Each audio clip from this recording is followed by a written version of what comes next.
Hello, and welcome back to this week's episode of Drop the Mic, where we kick out our lead pastor and talk about all the stuff he never wanted us to talk about. What do we have today, Top Shelf Will? Subject number 1, the Nephilim. Yes. Everybody open your Bibles to Genesis. We got, 2 more hours to go? Let's do this. We might actually do that sometime. Maybe this episode, who knows? As Mike is accurate. There's not much to say that's not speculation. Oh, we're talking about the Nephilim. Yeah, but I love speculating about the Nephilim, so someday we'll have to do it. Not all of your pastors are as hard line against talking about the Nephilim as Mike, so there's plenty of opportunities out there in private. Not all as boring as Mike. Yeah. Just kidding. It's exciting. But I feel like right off the bat, we got to acknowledge, 1, Mike's not here. 2, there's a third person here. Do you know this young lady? Yes, this is my friend Katie. Katie, introduce yourself. Hi, I'm Katie. Katie what? Katie McAfoose. Why are you here, Katie McAfoose?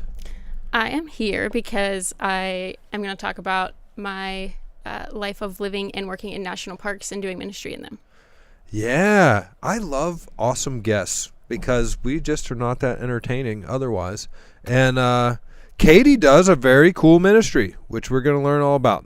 But we'll get to that all in due time.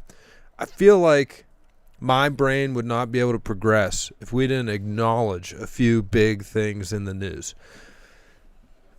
To timestamp ourselves, because this is going to come out a couple weeks from now probably. But this is the week that the president of Venezuela got snatched and grabbed by the U.S. military. We learned overnight. The U.S. could shut down an entire city and kidnap a leader. And kidnap its president in the middle of the night. That is pretty wild.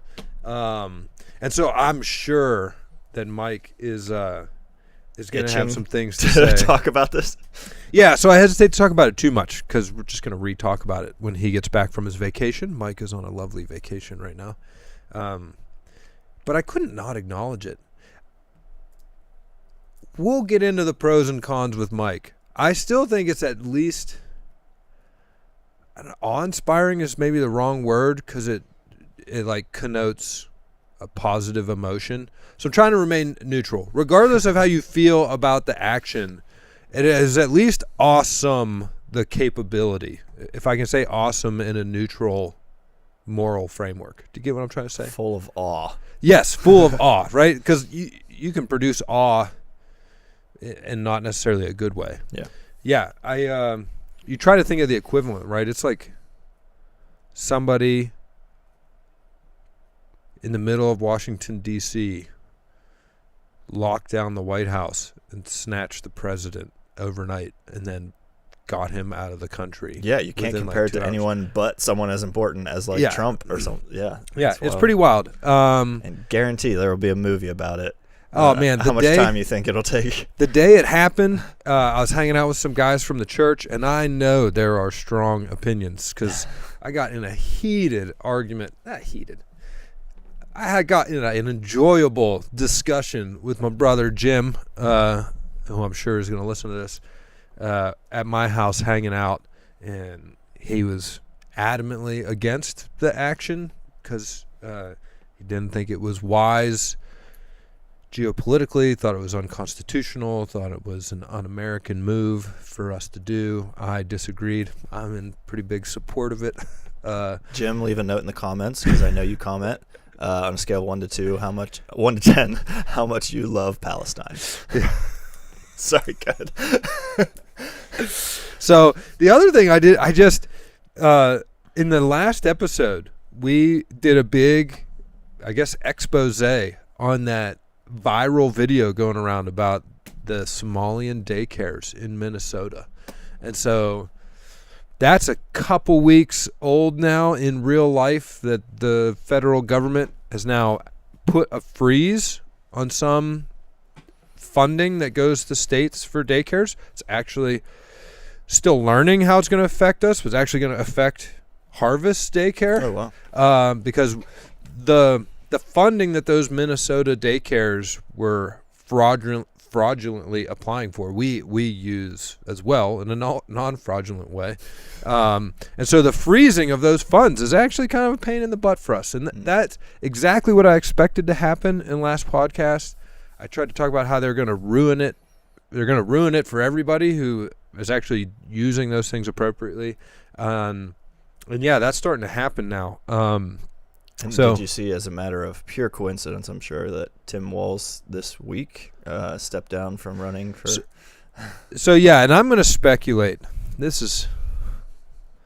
Oh, I like this. I don't think anybody's ever going to sue us because nobody listens to us but our own church. But so can neither confirm nor deny anyone's corrupt participation in the government in Minnesota. But in re-looking at all of the procedures and processes we have to go through to get that money in the state of Pennsylvania, I just cannot fathom. With our daycare director, she watched that whole video too, and after the episode, I went home and I watched the whole hour-long thing with shout out to Nick Shirley on YouTube, and we were reviewing all of the inspections that we have to go through on a quarterly basis. It would be impossible to defraud the Department of Health and Human Services unless they were participating. I can't. We get inspections at our daycare all the time for our licensure, and our licensure is tied to us getting subsidized daycare tuition from families who need it, which is the money that they were defrauding in Minnesota, and the level of scrutiny is down to like last inspection we got, which was just like, a little over a month ago. We had some paint that was starting to peel on one of the exterior corners of the daycare because somebody had hit it with like a buggy, and they had to come back and inspect the fact that we had repainted that and our paint wasn't peeling anymore. I mean, it's the inspection at the level that the little like plastic outlet covers for toddlers. Yep. Like we get dinged if any singular outlet that's not occupied by a plug doesn't have a plastic outlet cover. They inspect every single outlet in the whole facility. That's wild. And that happens regularly. Like we have Department of Health and Human Services reps that come and walk through every room and inspect all the outlets and stuff. It's like, and all of that is tied to our getting funding. So when I just saw this morning, like some of these fraud cases tracing back to like 2018. So, wow. Yeah. And so that's crazy. I don't know. I think we'll see. I do not think it's a coincidence that Waltz decided already not to run for a third term. It's just maybe we'll find out that everything's on the up and up, because I don't want to lob accusations and get sued. But I just, if there is fraud going on, I can't fathom it doesn't involve corruption of government employees, because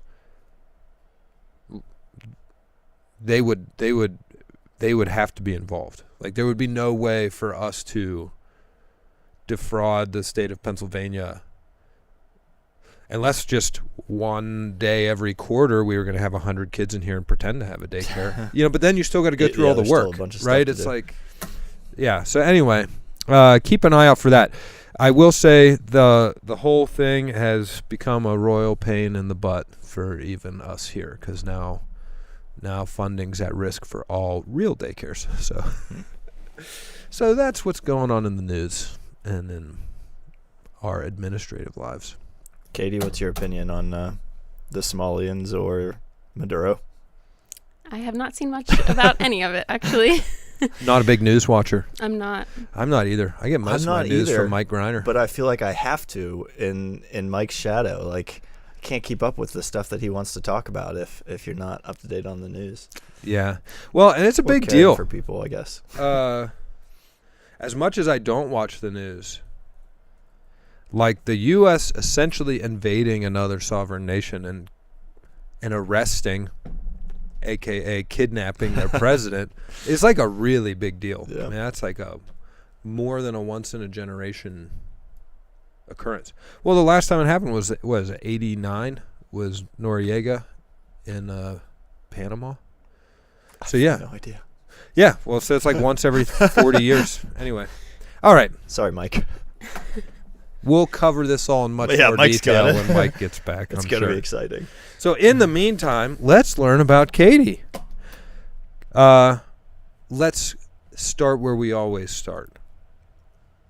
Where are you from? I'm from Katanning, Pennsylvania. Like downtown Katanning or like Katanning area? Downtown, right by the Y, downtown. She's No more native way. than you. Like Wick City. Kind of, Not yeah. quite. Not What quite. distinguishes, since I have two That's a great question. locals, what makes Wick City and Katanning? How All do I you draw a know- line? All I know is that Wick City, the central focus of Wick City is the bar. The saloon. The Wick City Saloon.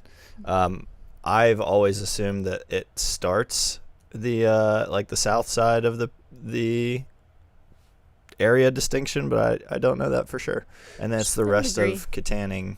For those It's of the you north who are of the river. unfamiliar, Katanning proper, when I mean proper, when we say downtown Katanning, The big old city of Katanning. it is on the eastern Metropolis. side Driving. of the Allegheny River. Hmm.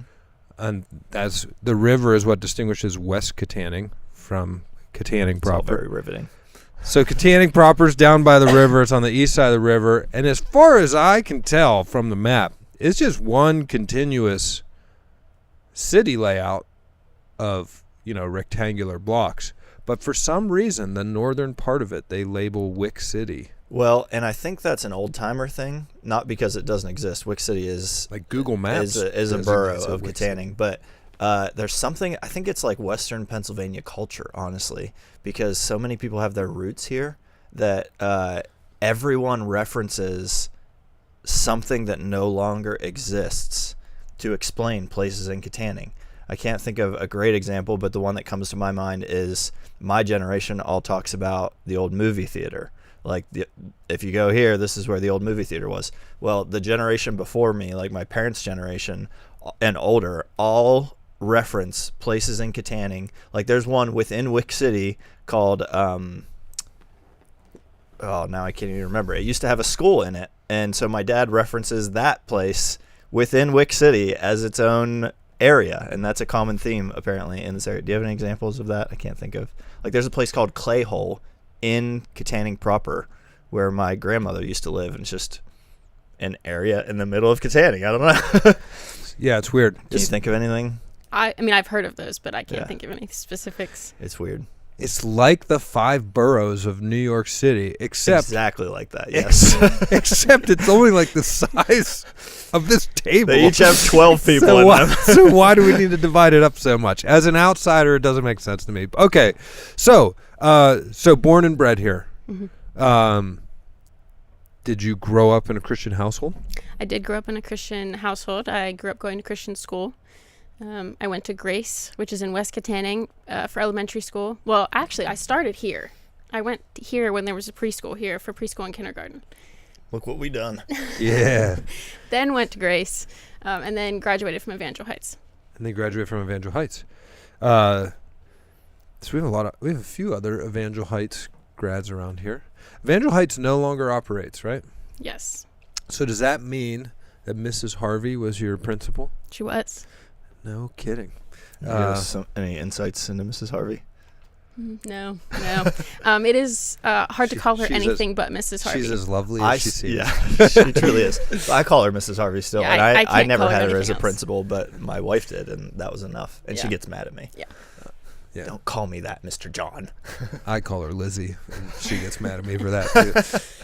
The whole church should start calling her Lizzie and make me happy inside and make her hate us all. So, We don't want that. okay, so you grew up in a Christian household. Do you have any memories about, what faith was like inside your house? Do you have any recollection of like an aha moment of when it solidified and kind of became your own? Yeah, I was saved when I was 7 in Sunday school. And then I think throughout high school was when it really solidified and became my own. My family was big on doing family devotions together, praying together. We did a little booklet called Keys for Kids. I don't know if anybody has ever heard of that before, but there's just little devotions designed for children. So we did those every day. And then once I got to high school, I definitely started taking faith more seriously, and it wasn't just a checklist. It was more of a relationship with Jesus at that point.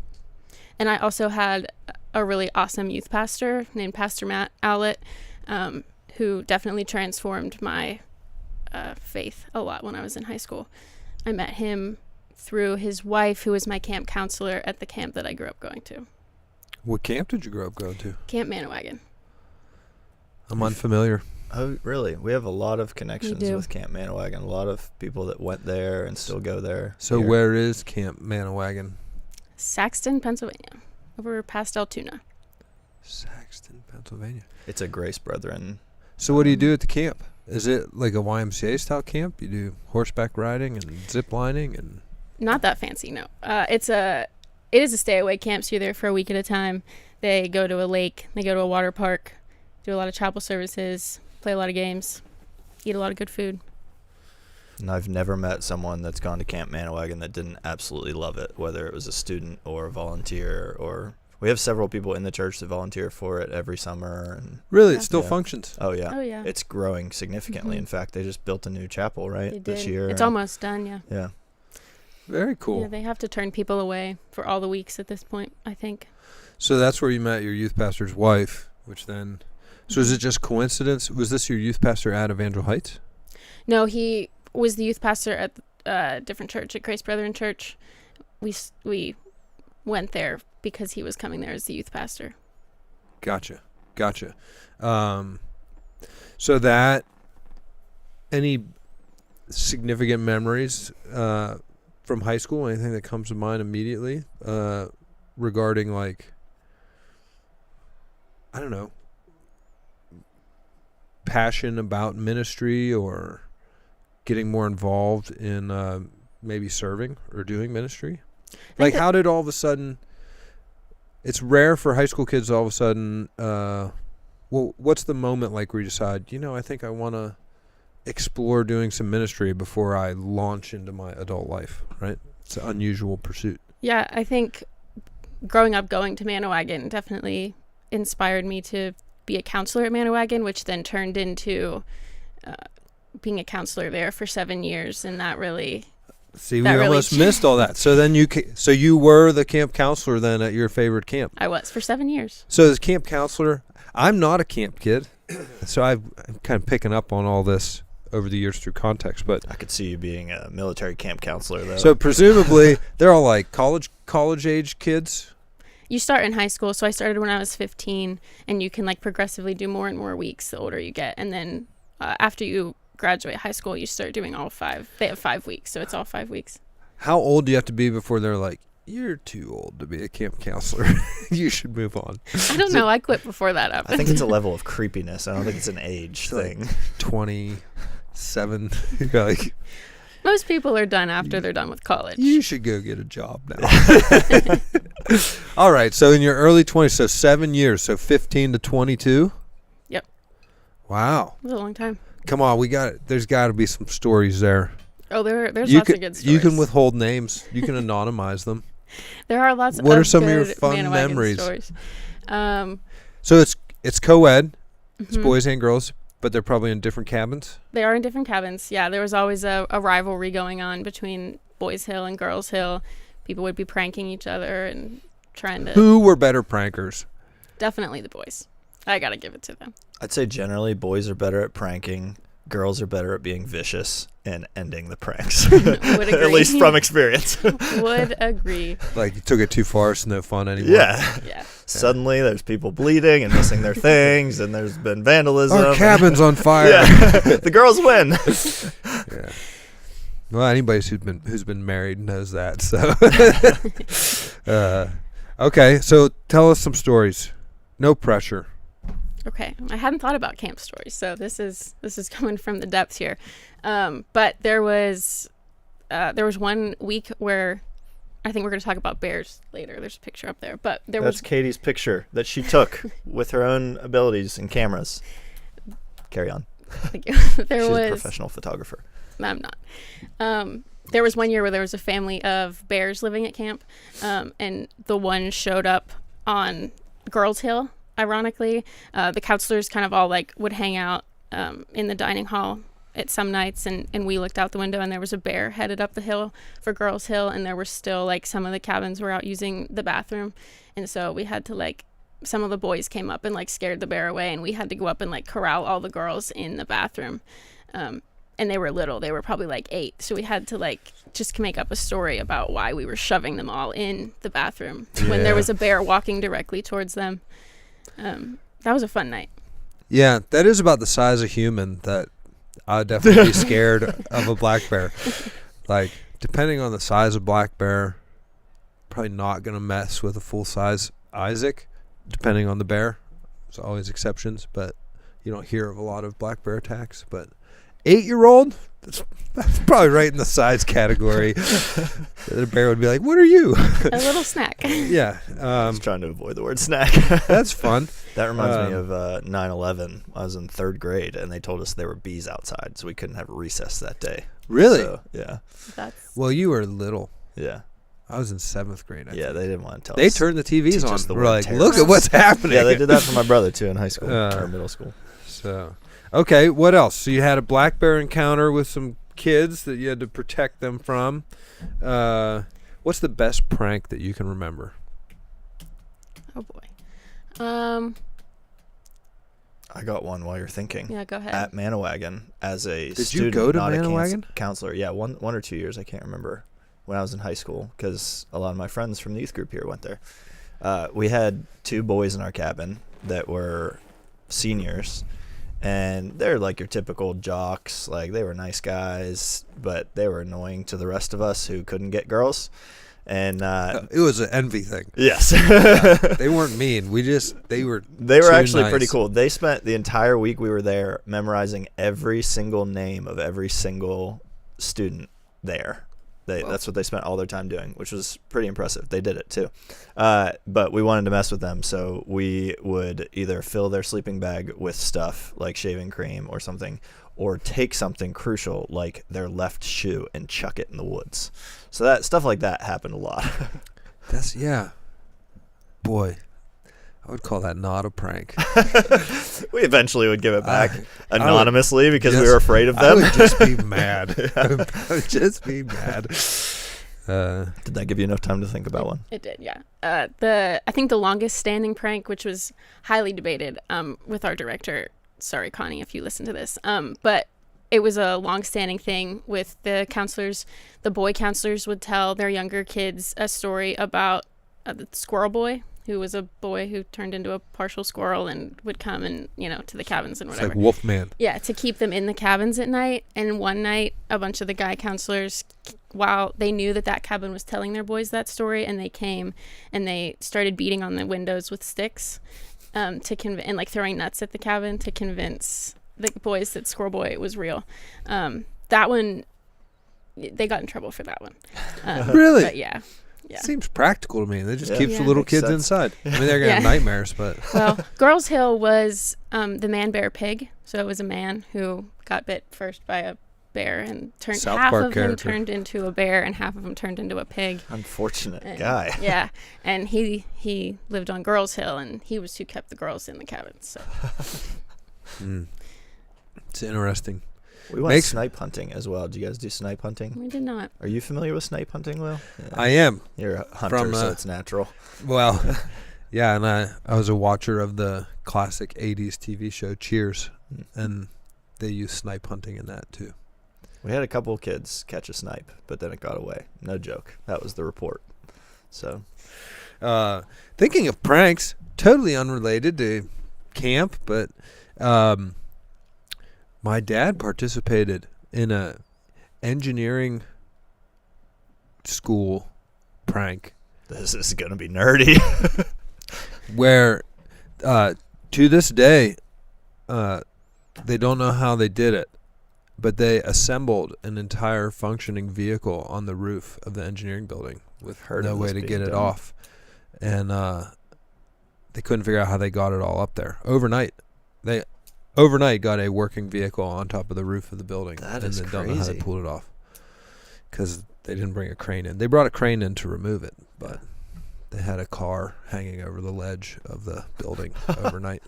That's awesome. Rumor has it at the college that I went to, which is Geneva College, some of the seniors one year got a cow, like a live cow, up in the bell tower of the main building there. We threatened to do Righteous. that as a senior prank in high school because apparently cows can't walk downstairs. Yes. They can walk up, but not down. So then you just have steaks, I guess. Yeah, I was just gonna say. Sounds like a good lot of prank blood to clean me. up. Never mind. I don't want to tell young kids out there about more pranks they can do. Yeah. But I've heard you can spell things in the grass with a gardening hose that you poke holes in, and then you pour gasoline through. Oh my gosh. Because gasoline kills grass. Uh-huh. And so if you perforate the garden hose and use the garden hose to spell something, and then you pour gas through the garden hose, you can kill the grass in letters. You're not like speaking from experience, right? No, did not participate in that one, but I know others who have. So don't write anything naughty. I have so many on the things church lawn. running through my head of things I can't say. Yeah. Okay, so that takes us 7 years, and that's in the past. You said you started when you're 15. Mm-hmm. So you got to be older than 22 now. I am older than 22. Grown up. Darn grown up. So what happened after that? So you said you went to Grove City. So Geneva. Sorry. Did you continue camp counseling while at Geneva? I did. I counseled up until 2019. I graduated with my undergrad in 2019, and that was the summer of 2019 was my last year as a counselor. So what'd you go to Geneva for? I have an undergrad in human services and a master's in marriage and family counseling. Nice. What's your planning process for graduation, right? Normally graduation can be kind of stressful. It's like the world is in front of me and now I have to do something. So walk us through that. So I went into Geneva knowing that I was going to do both degrees there. So my first graduation didn't really feel like graduation because Right. I was immediately Didn't stress going. you out. No. And then my second graduation, You're like, holy crap. well, I already had my job lined up in like Good. January, which was the ministry that I'm now working with. You have to apply for that like right about now. We're getting a lot of applications. And so I applied for that job in January and graduated in May and left for my first national park a week later, and haven't really used my degree since. I was Classic. going to ask, so in January of that year, you said 2019, Well, it was 2021. I graduated in 2021 with my master's. you are finishing up a marriage and family counseling degree and applying for a national park. Do you want to bridge that gap in your mind for us? The gap was I wanted to go have fun before I got a big girl job. And so I had heard about this ministry, a Christian ministry in the national parks, on a family vacation in Acadia when I was a teenager, but was working at Manawagon. And so I didn't want to give that up. And so I stayed working with Manawagon for a while and just kind of slowly got to the point where I was like, okay, like if I'm going to do this, I need to do it before I get a real job. And so I thought about doing it in 2020, but then all the COVID stuff and everything happened and I didn't do it that year. And so then I waited and I did it after I was done with school. And I went into it telling my parents, telling everybody, I'm going to do this one summer and then I'm going to come back and get a real job. And I came back and never got a real job. I was going to in the last mention that 5 as years. well. 5 years ago is when this process started. Yes. So, well, let's just say the name now, right? Because we're at that point. So what is this ministry in the national parks? It's called a Christian ministry in the national parks. That is the name. That is not a The A description is part of it. the acronym too. Yes. So the acronym is ACMNP. ACMNP. Yes. Boy, whoever was in that boardroom was just tired that day. They took the notes on the top of the idea piece of paper. We're going to come up with a Christian And ministry. in Google the Docs national- made the and title and it stuck. and that it never went away. When I started working for them this year, they were like, they like quizzed me on like, can you say the acronym like quickly, or do you have to like slowly? ACMNP. Yeah, see, you got it. You're a professional. A lot of people You're hired. stumble over it. Yeah, come on. How long has this been in existence? This is our 75th birthday, actually, 2026. Wow. Yeah. 1951. Wow. We started in Yellowstone in 1951. The national parks aren't that old, right? Roosevelt made them in, I'll have to look it up, 1890 something? Yellowstone's 150th birthday, I think, was 2022 because I was working there that year, I think. So 1872. Is that the right math? yeah, something like that. That's surprising. I didn't expect it to be 75 years old. ACMNP. So what is ACMNP? What is a Christian ministry in the national parks?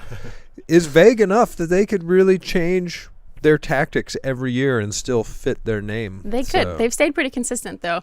So essentially, they send ministry teams into parks all across the country, and they help the team members get jobs working in the park, in the hospitality industry. And so while they're there, they're doing relational ministry, and they're also responsible for weekly church services in the park. So you actually, to be part of this ministry, you have to also become an employee of the national park? Yes, not of NPS, but the concessionaires. So like if you've ever been to a national park and you stayed in a lodge, the people who were giving you your food, or your housekeepers, or if you bought a T-shirt, the person who's working retail there. They don't actually work for the National Park Service? No, they work for concessionaires. Are That's those like what we work with. Third party companies? Like Xanterra, or like Aramark is located in Philadelphia. Yeah. That's a big national park concessionaire. So I've worked for them a couple times. Delaware North. So it's kind of the same companies that probably do concessions at some major theme parks. Yes. And stuff. Yeah, Aramark does a lot with baseball stadiums. Yeah. That's where I've seen that logo before. Yeah. So Pirate Games. Okay, because I was going to say, it'd be hard, like, if you wanted to be in this ministry to actually get a job at NPS.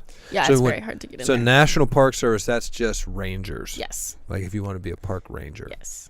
Why does ACMNP... Too slow. ACMNP... Fire them. ...require you to also be employed by the concessionaires? So the ministry goal is to, as you're living and working in the park. So I guess I should back up. When you're working in the park, you're also living in the park. So you're living in company housing with your coworkers, like college, except everybody's adults. But in Aramark housing. Mm-hmm. So the reason you have to become an employee is because you're relying on the concessionaires housing and all the logistics. Yes. And so while you're in there, you're doing a lot of relational ministry with your coworkers, just essentially doing life with them. A lot of our teams start Bible studies or worship nights on their own. So this is interesting. It's like, is there a strategy? Is there like a strategy document for ACMNP? Like, is your primary target audience? I'm struggling for the right words, right? When I'm from my marketing background, I'm thinking like target audience. Is your target audience the employees or the visitors and vacationers to the park? Mostly the employees. The main focus is the relational ministry side of the organization, but then we target the guests and the tourists with the weekly church services that are held. So those are advertised in campgrounds or in cafeterias or in hotel lobbies. And so we get a lot of people coming to the worship services through those. So if I'm going to Yosemite with my family and I'm going to stay for 5 days or a long weekend, a 4-day weekend, but I'm a Christian, I can find an outdoor church service in Yosemite. You can. Put on by you guys. Yeah. Am I understanding correctly, you guys are just dropped in with other groups of concessionaires and the like as little spies to, Kind of. Without them all. That was going to be my next Save question. them all. Yeah. Do the concession companies, do they know that you're an employee of ACMNP? They do. So we actually have or the ministry actually has really good relationships with the concessionaires, because one of the big problems with national park employees is nobody actually wants to do their job or show up to work. And so I was going to ask you to describe the general profile of a concessionaire, of an employee. It's weed less smoking. than- yeah. I Yeah. mean, thinking national parks, so. Lots of drugs, lots of alcohol, lots of, Yeah. you know, I mean, wildness. they probably don't pay that great. No. And so you're signing up for the whole summer to go live in Acadia and empty trash cans Young and serve adults living soft in the woods pretzels together. Mhm. and probably clean up like the bathrooms, right? I've never had that job, but that is a job you can have. But it's a job. Yeah. Yeah. So the concessionaires do know that we're there with ACMNP, but the goal is not to go in guns blazing and say, "Hey, we're with ACMNP. We love Jesus. How about you?" My buddy calls it his Gospel 1911. You can't. It's not always the most effective to go in with the sideways gospel. The sideways gospel Glock. Just start shooting people. I don't know if that metaphor works here, but We can. I make thought it work. was always funny when he did it. You get the picture though when you just I do. walk in and go. Yeah. So the goal is You is have to go all in and, summer. yes, and develop relationships with your coworkers, love them well, and then as you get to know them and you get to know their life struggles more, then you can speak Jesus Because it's a into their life. confined audience. It They're is. trapped. You well, have them for less 3 trapped months. than you would think. People quit every other day, but Wow. theoretically a trapped audience. Theoretically, you have them for the Yes. summer. Yeah, so it's a really cool like model of ministry, and I think like the more I've done it, like I've done 5 seasons with them, and the more I've done it, the more I've came to appreciate the way that they're intentional about modeling ministry as relational rather than just preaching the gospel to people who don't really want to hear it or care. So, what does the season look like? Or how long is the season? Depends on the national park, I assume. It does depend on the park, and if you're in college. I mean, some people have to leave to go back to college. Most parks, if they're going to close for the year, most parks close in October or early November. So my seasons have all been like, April to. May to like September, October, early November, depending on which park I've been in. Which parks have you been to? My first park was Yellowstone. I've worked there 3 different times. I've worked in Denali, Baller. Denali. in Alaska twice. Baller. Isle Royal, which is one of the Lame. lesser known ones. It was actually one of my favorite ones. Where is it? It's an island in the middle of Lake Superior. That's okay. That's So, what I thought. No cars, no Yeah. fast transportation, a very slow life, which What- is very nice. What do they call it? Is that part of like the border water? What are they? Boundary waters. Boundary waters? Yeah, that's close to it. Yeah. Yeah. Cool. Yeah, so that's awesome. And then this past summer, I was in Olympic National Park. Which is Washington Yes, out on the Peninsula. the farthest northwest corner of our country. I I'm didn't- impressed with your knowledge of the national I am parks. too. I have not been to almost any of them. I didn't know that was a national park though. Which one? Olympia. Olympic. Olympic. Olympia is a city. Yeah. Well, and then there's the peninsula too, right? Hmm. Yeah. I just knew it was part of Washington. It's up by Seattle. It's where It's all in the same area. it's where Sasquatch is. Ah. I actually worked right by where I thought you were gonna say I actually had a Sasquatch. I saw him. He Um, was there. I actually worked right by The where Nephilim. We're back, baby. I worked right by where Twilight was filmed. So that was a big part of the culture out there. Was everybody wanted to see Twilight. I didn't know that until I got there, and then they were like Twilight, and I was Is like, it "But as gray and dismal as is in the movies and in my mind?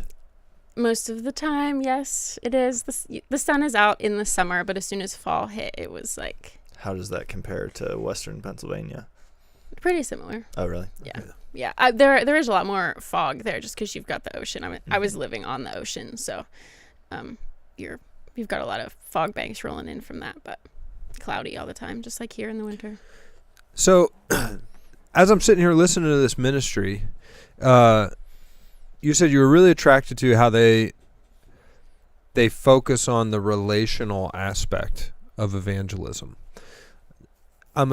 I'm going to ask a multifaceted question because I think this is really applicable to all of us. We've talked about this on other episodes.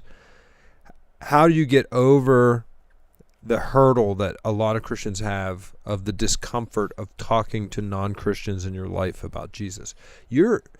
As I'm listening, you're essentially just going to work and then sharing Jesus at work, which almost everyone listening can do, and almost no one listening does. And that's not a put down. I didn't either back before I worked at the church. It's like a big mental hurdle that feels uncomfortable. Do they give you training to overcome that? What's your experience been like? You're 6 years in now, or going into your 6th year of essentially going to do a job next to someone that's just your coworker because you have another task to do, the concession stand stuff. How do you go about like bringing up the J word or inject the gospel in the conversation? Do they give you training on that? What's your experience been like in becoming more comfortable doing that?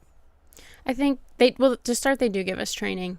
There's a big training weekend that all the team members come to where they talk about just being able to work Jesus into conversations as part of that training. I honestly don't think anything from the training has necessarily like radicalized the way I There's no acronym that comes to mind no, that you can give us? Here's the magic formula, step 1, no magic step 2. formula. I think for me it's just been like letting it come up. Yeah. I think it's just letting it come up naturally in conversation. I would say is much easier in a park than it is in the real world. Why? Because a lot of the people who are coming to work in national parks just for the fun of working in a park are searching for something, or they're running from something, or they're very hurt and they're running to form a spiritual connection with nature. And so they're already in this framework of like trying to figure life out and trying to figure out what is the greater thing that they're looking for. And so as they're, looking to drugs and trees, you can bring in Jesus. So interpreting through my brain, the age group and the circumstances make the percentage of people much more likely to be in this modern spiritualistic group.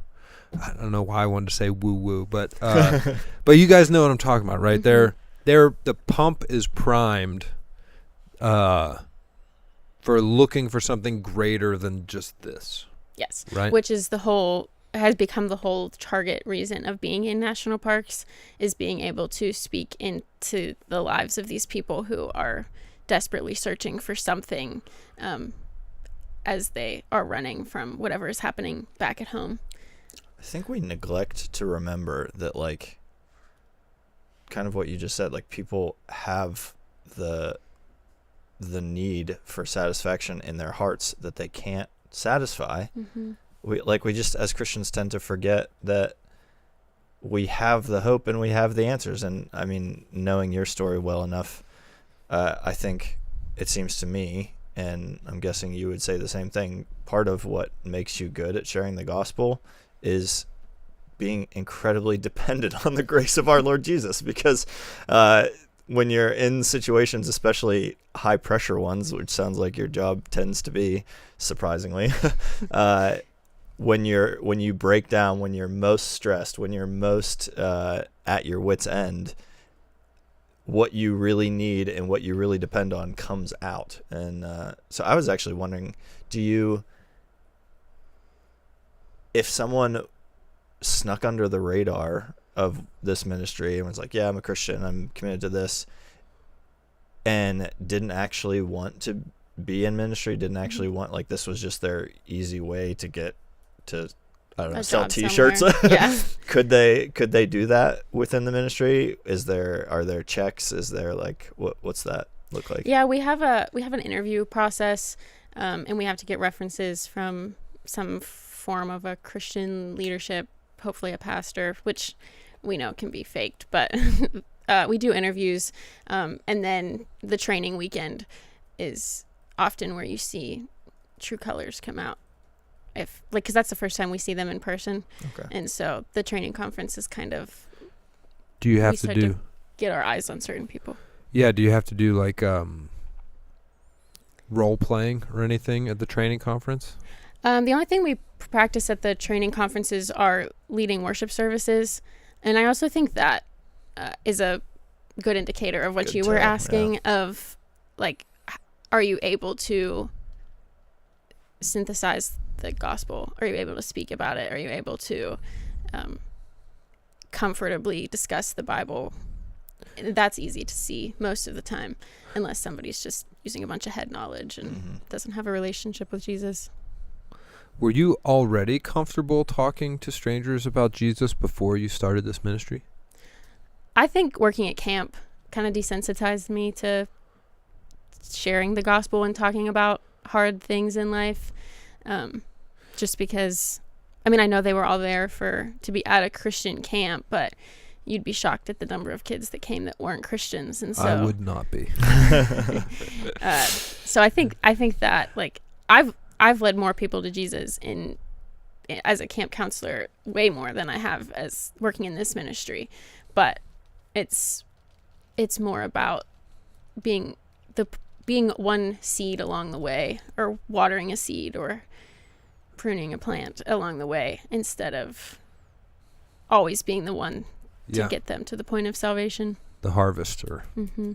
I'm not sure I've ever been the head of the spear on someone getting saved. As far as I know, I've never led anyone to Christ. Yeah, me either. So The look on your face, I wondered if I was about to get fired. No, I'd be in the same boat. So hopefully that's not a criteria. I have tried. In case Mike's watching. Do you have like? I don't want to put you too much on the spot, but I'm going to put you on the spot because because you've gathered quite a resume is the wrong word, just like a collection of life experiences in trying to talk to non-Christians about Jesus beyond what most of us have, even most of us pastors potentially, and definitely people listening. Are there any anonymized stories that come to mind of like, you talk to this person and then this is where I went to in the Bible, like this is what struck me? Do you have some go-to Bible verses that are like, these are my top 3 that always seem to come up when I'm talking to someone? Or do you just mostly tell them that God loves them? I think if I'm going to go to Bible passages, I often tend to go, I can't think of any specific ones off the top of my head, but I tend to go towards passages that are related to God's comfort and God being with us in points of distress, and God's peace. Because I have found that the majority of the people that I end up talking to Jesus about in parks or anywhere are deeply hurting. And so that's often the thing that is most relatable to them. And also God's love. I think some of the most impactful and powerful conversations I've had have been with ex-Mormons who are working in parks, and just kind of trying to guide them towards a biblical view of God rather than the way the Mormon church portrays him. So yeah, good deal.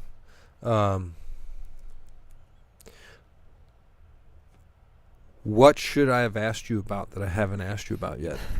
Gosh, I don't know. I think one of the coolest things about working in parks is just the chance to be in God's creation with these people, because a lot of them are looking to worship the creation rather than the creator. And so just being able to be in parks and, go on crazy long hikes and see crazy animals and do photography is a whole different ministry in and of itself, because you're out walking on a mountain peak and somebody says about, isn't this mountain beautiful? And it's like, yeah, it's gorgeous, but like, let's talk about they just the shoot creator. Romans 1 right in their yeah. face. And so, even just saying out on a hike and just saying like, isn't it cool that God made all this? And if you say that enough times throughout a season, people start to say it before you even say it, because they know that's going to come out of your mouth. But that opens up a lot of really cool conversations for ministry as well. Very cool. 2 questions. One, why did you want to come on this podcast? Is it related to the job? Actually, I have 3 because I want you to talk about your photography as well and how it relates to your job. So let's start with that. Why this podcast? What do you hope to accomplish? You trying to recruit people? You trying to get us to come to the national parks? I mean, you guys can come if you want. Come on. No, not actively recruiting. Free tickets to national parks? Is that what you brought us? Yes, that is exactly what I'm talking about. I'm not that interested. They don't let you bring... Too commercialized? They don't let you bring weapons to them. Not actively recruiting, but the seasonal life is something that is so not well known. Just the concept of bouncing around between parks or just not living a consistent life is just something that is foreign to most people. And while it can be a lonely and stressful journey of trying to figure out what's new every 6 months, I think that there's a lot of room for God to work in a seasonal life where you're just totally relying on him for the next steps and next job. And I'm going into this park and I don't know a single soul. Just the total reliance on God in that, because there's no way you could do it well by yourself. But yeah, my goal on the podcast was just to get the word out about seasonal life, because I think a lot of young people are Christians or non-Christians are looking for something to do beyond college. And I think seasonal life, whether it be a year, a season, or 10 years, is a great stepping stone for young people or older people who want to be involved with ministry, but not a full-time life commitment of ministry. Yeah, I would add to that my usual anti-college rant, which is take a year off, those of you who are graduating high school, and do something like this, some temporary ministry job to take some time to think and grow and learn. Were you going to say something, Will? No. Okay. What do you do the rest of the year? I've done different things, most of which have centered around being a substitute teacher. I was a bus driver for Shriver's Bus Company last winter, and I did some counseling, which is where I met Isaac. Yeah, we spent a lot of time together at the school that I was the principal of, and specifically we did a week that we tried to creatively and maturely call something else that would resonate with Gen Z students, but they kept calling it Sex Week. And it was where Katie took the girls and I took the guys, and we had very open discussions about what you would expect in something colloquially called Sex Week. And then we would get together, her and I, in my office and commiserate on how painful it is to talk to teenagers about sex. There were a lot of tears shed. Yes. But yeah, your counseling ministry was hugely important to a lot of the kids at that school. Is still, because I know that you do it even if you're not doing it formally. Yeah. Your kind of exhortation there to, try something wild, put yourself in a position where you're totally reliant on God, gave me the willies, because it's not as very opposite of my personality type. But I like that, probably because it is not normal for my personality type. What do you have any future plans? So how long you've been doing this now? 5 years. Mm-hmm. So that puts you in your beyond mid-20s. I'm 28. I wasn't going to say it. Not allowed to ask. I had already figured it out. So how long do you plan on doing this? You just take it every year as it comes? For now, yeah. It is tiring. It's hard to not have a consistent community. I have friends, but one of my best friends lives in Alaska, and I, saw her a year ago. Go back to a national park in Alaska. Right. Do you have some selection over which park you go to, or you do get some say. It's more so how long you're available, and where we have spots on teams. But yeah, I could see myself doing it for a while. Now I'm actually working for the ministry in the winters. So I'm recruiting. So I'm traveling around to colleges and conferences and such. So that consistency has helped be able to see more seasons in the future. But do you see an avenue to get into leadership of the organization where maybe you're, instead of going to parks, you're planning the logistics of what park needs another team member and running hopefully the schedule eventually. I was just at a conference in Phoenix, and there was another girl, my friend Abby and I, we were joking about planning a coup and taking over the director positions and just running it by ourselves now. So it's in the planning works. coups are never a healthy way to take over leadership, but if you need to know how to do it, look at how we got Maduro. Do you ever feel or receive the pressure from other people, or maybe even internally, of like, I need to get a big girl job? Sometimes, yeah. I think it was hard, especially for my parents, to kind of adjust to my not using my college degree in a formal way, because I do use it. I mean, I use it pretty much every day of my life, just not in a not in a paid context.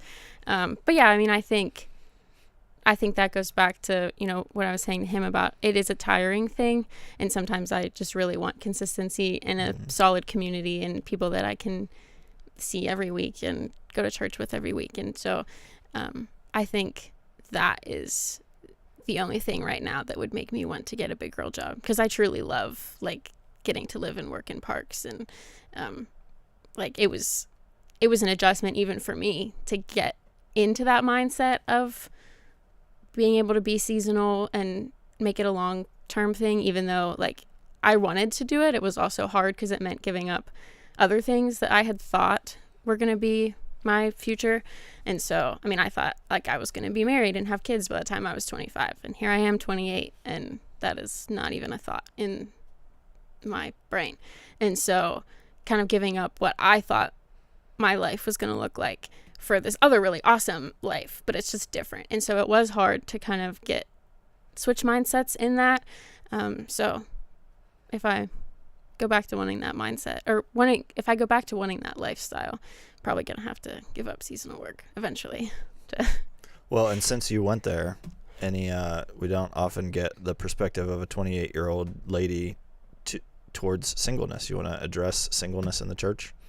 Sure. Or in general, I guess. I think singleness, this is like the most cheesy thing to say, but it truly is a gift, even though it's not fun sometimes. There just is a sense of, you know, truly being able to rely on the Lord and make decisions that you don't have to consult anybody else about.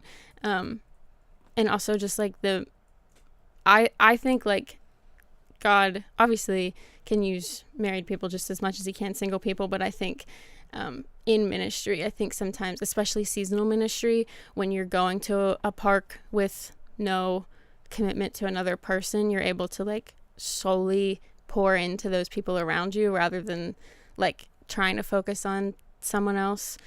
And so I think that's just an incredible gift that single people have, to just, whether you're working at a church, whether you're working with kids, adults, wherever you're working, to just really be able to pour into ministry in a very selfless way that you won't always have the opportunity to pour into people that way. But I think singleness in the church is hard, and I think it's hard to go to church or be in Bible studies where everybody's dating or married or engaged or having their third kid.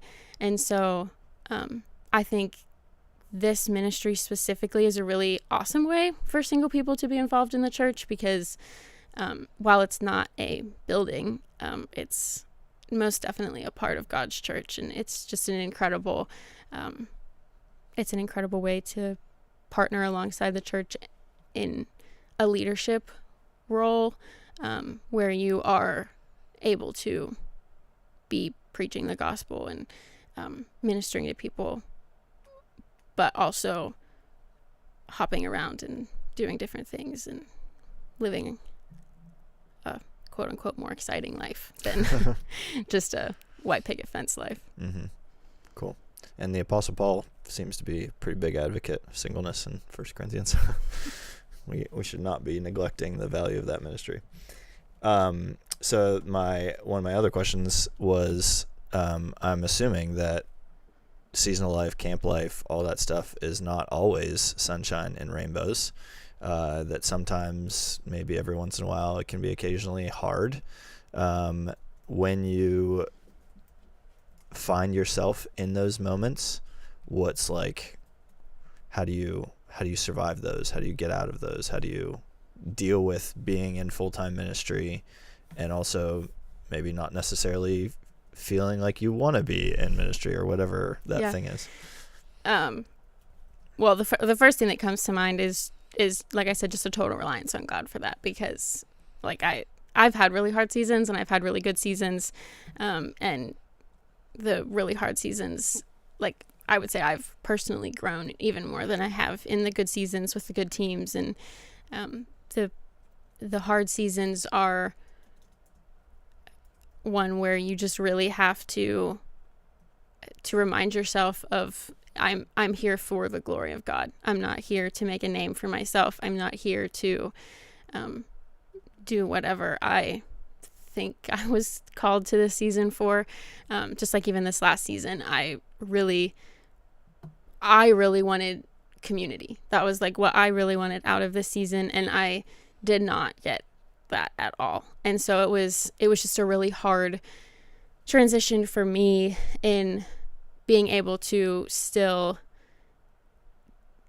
have a successful season and have a season that was glorifying to the Lord, when I wasn't getting what I thought I was going to get out of it. And oftentimes those challenges come from the people that you're working with in a park. And so it can be hard to get away from the challenge if it's your coworker or your roommate, or, I mean, it's really cool that you're living and working with the same people for community building. But then if you get one sour one, it's like, okay, now I'm stuck with this person all the time. Ministry is dirty work. It is. And so for me personally, when I get super stressed or burnout in parks, I am just very intentional about the time that I spend in nature.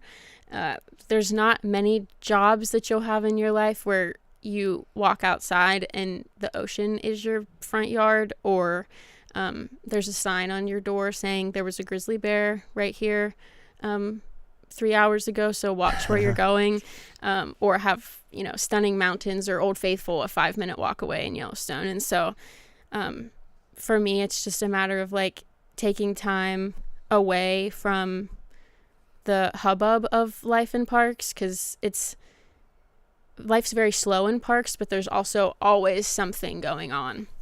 And so just kind of taking time away from housing, taking time away from your coworkers, even your teammates at times, and just getting out and being in nature and letting creation remind you of your creator and that he made all of this. And, especially for me, something that I really connect with is just like seeing the stars in the Milky Way.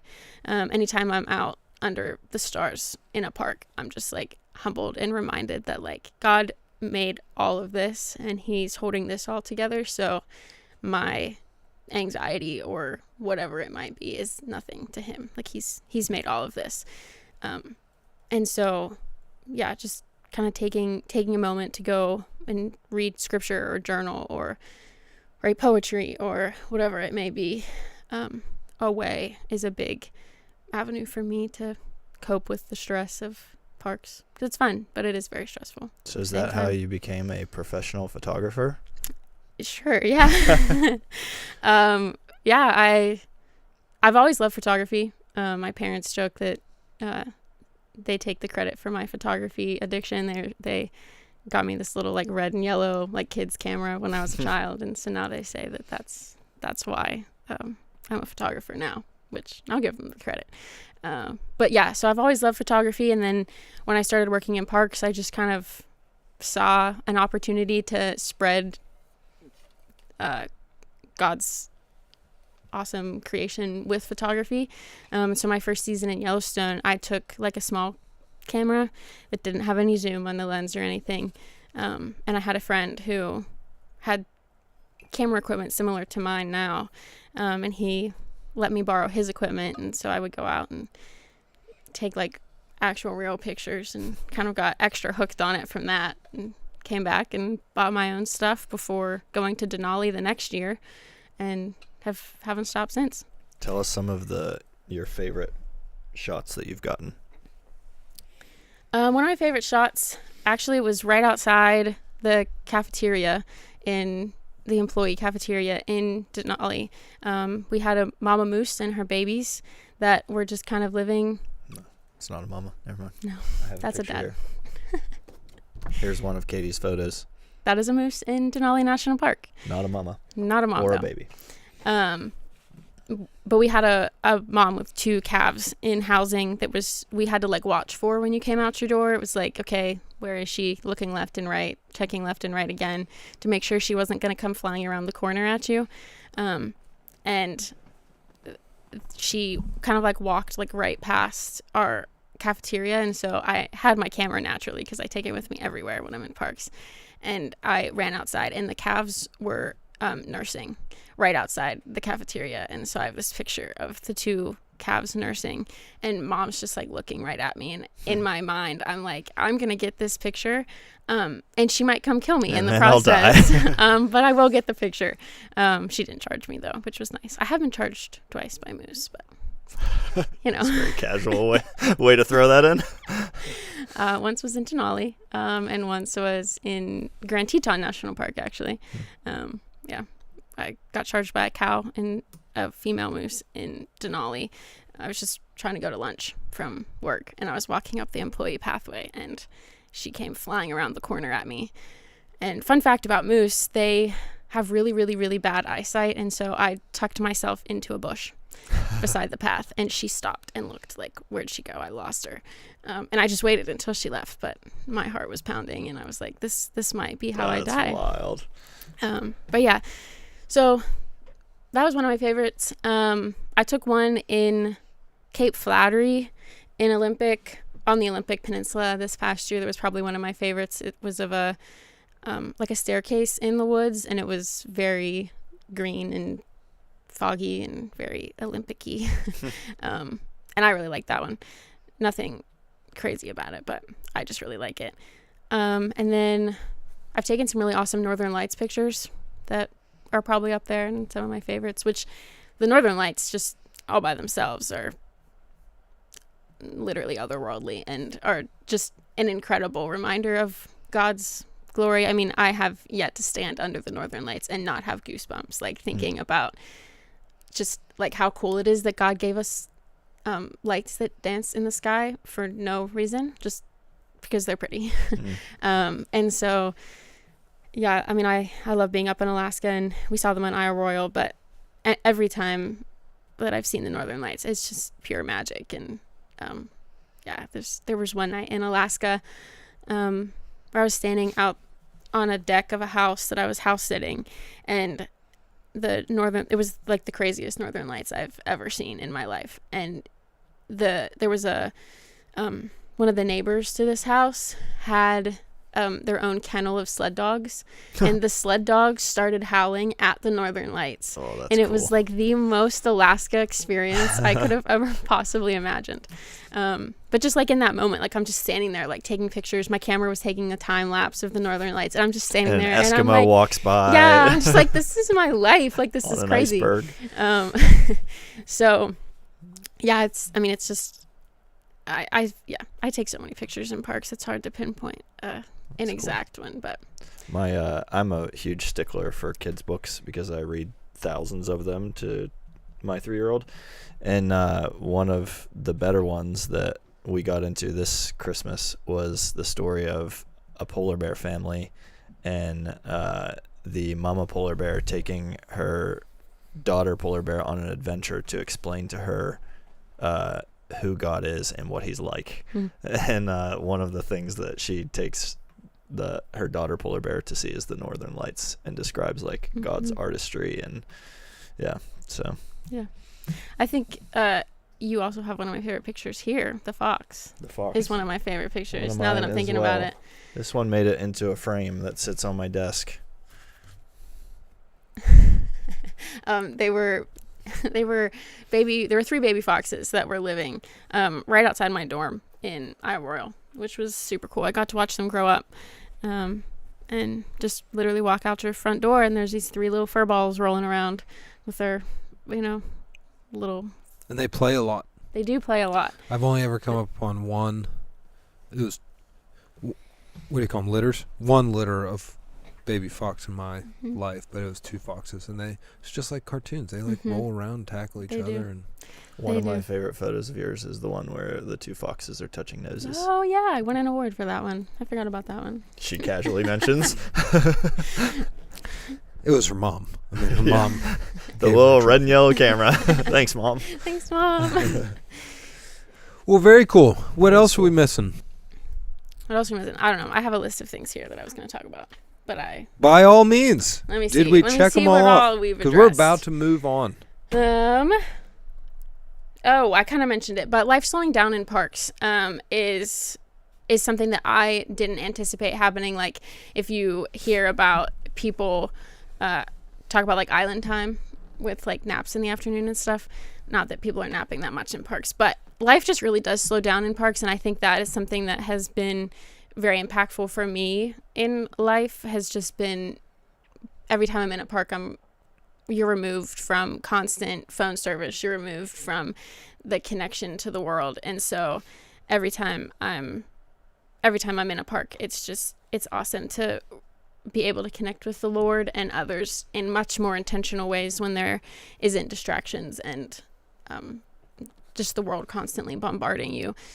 Like when you asked me earlier about the news, like I never know anything about the news when I'm in a park, especially like I don't know anything, which probably isn't great. But I think every time I come home, I'm bombarded by my phone, and like especially when I worked in Iowa Royal, I had no phone service at all summer long, and it was just a couple buildings that had Wi-Fi, and I'm just always reminded of the importance of intentional connection with God, and just taking time to slow life down because it gets super busy. And I think for young people who are looking for something of what's next, or a short-term missions or whatever it might be, the impact of just really slowing life down in parks is very impactful, and I think something that we all need to do in our lives. If you ever hear people talking about slowing down, connecting with God, connecting with nature, almost always you will hear a comment about shutting off your phone. Basically the same thing. Yeah. If you want to experience that sort of connection with the Lord, you can do it right now by shutting off your phone and being intentional with your time. Something none of us are good at doing. It requires intentionality and sometimes no service. Mm-hmm. Yeah. Yeah, and it's if you're never forced to be in that sort of situation, you probably don't realize how distracted you are in your daily life. That's what I realize every year. So I hate not being busy as a personality type. Like, I am not good at sitting on the couch. So I'm very distracted purposefully, like 99% of the year. But we go on, my brother-in-law and I typically go on an out west hunt every year. Isaac has come with us in the past. And it's so eye-opening to me when you are forced, normally because you don't have cell phone service, to have these long periods of like inactivity. I'm assuming it's similar. The day can be very full. It's like go, go, go, go, go. And then all of a sudden you hit a moment where like we have nothing to do. We do not want to move from this spot. We have to wait for the right time of day, for the wind to get right, for whatever it is. We got 3 hours to just sit right here, and your phone doesn't work. And it's so uncomfortable because like you never have to do that. And I bet you it was just much more normal back in the day to have 3 hours doesn't feel claustrophobic. But sitting on the side of a mountain with all of a sudden having like 2 hours of like, you got nothing to do. It almost feels claustrophobic to me, which is eye-opening as to like how unnatural my regular life is. Yeah. Well, and the cool thing about parks is like when you're in them, you know, you have that 5 hours after work with nothing to do, but you know, you can cram in a 10-mile hike in those 5 hours and just get out there and, you know, do the things that you Talk don't to get to Isaac do about here. the Nephilim while we sit on a log. Yeah. Stuff like almost that. get kidnapped by aliens. And almost get kidnapped by aliens. Abducted, I I guess is remember the that word. story. Man, I was going to say something else, but now... It's reminiscent of or reminds me of, you know, a smaller version of this that you can force yourself to do if you want to. As on the men's retreat, we very seriously, to the point that we yell at everybody and make it a part of your manly honor that you take 1 full hour of silence and prayer. So we do it every year, all 200 men. You're not allowed to talk to anybody. If somebody walks up to you, you have to walk away from them and not address them. Everybody go find your own space. You just take 1 hour of silence and pray the whole time. You talk about like how long an hour actually feels. It's a long time. If you purposely turn off your phone and have nothing to do but spend time with the Lord. I love it every year. I think that's another great exhortation. Is like maybe we all can't 1 week of the year actually find a wilderness area where our phone doesn't work. But geez, once every couple weeks we could all turn our phone off and throw it in the bedroom and go find an hour in the backyard talking to myself. I need to do that more. And dudes, come to the men's retreat. Yeah, it comes to the men's retreat. It's pretty awesome. Good. What else is on your list? I think we've hit most of it, honestly. What's 1 Peter 3:15 through 18? Oh, that was one of my verses or collection of verses that I don't necessarily go to with You're them. there. Well, let's Right. do it. We're going to do Bible study anyway, right? Yeah. Is this, I this presume what we're it's doing? one of your favorite verses? It's one of the verses that I would say helps me get through some of the hard times. Well, good. That Let's just study that. Isaac asked me about. So at home, everybody open your Bible to Peter's first epistle, chapter 3. How many people open their Bibles when they're listening to our podcast? I don't know. That's my guess. All right, so 1 Peter 3. It must be meaningful to you to have it written down. Do you want to read it for us? Sure. What translation you got there? This is the NIV. The NIV. Yep. All right. I've had this Bible since I was a child. 1 Peter 3:15 to 18. Yes. So it says, "But in your hearts set apart Christ as Lord. Always be prepared to give an answer to everyone who asks you to give the reason for the hope that you have. But do this with gentleness and respect, keeping a clear conscience, so that those who speak maliciously against your good behavior in Christ may be ashamed of their slander. It is better if it is God's will to suffer for doing good than for doing evil. For Christ died for our sins once for all, the righteous for the unrighteous, to bring you to God. He is put to death in the body, but is made alive by the Spirit." I like that. We got to keep going. It's mid-sentence. Oh, boy. So we're going on 19 to 20. In whom, so he was put to death in the body, but made alive in the spirit. In whom he also went and preached to the spirits in prison who disobeyed long ago, when God waited patiently in the days of Noah while the ark was being built. Everybody always leaves that one out. Yeah, I love how you just... Who wants to... Let's keep going with the most controversial verse in the Bible. Well, hey, there's a comma. You can't just... Wait, but there's more. There's more controversy. Okay.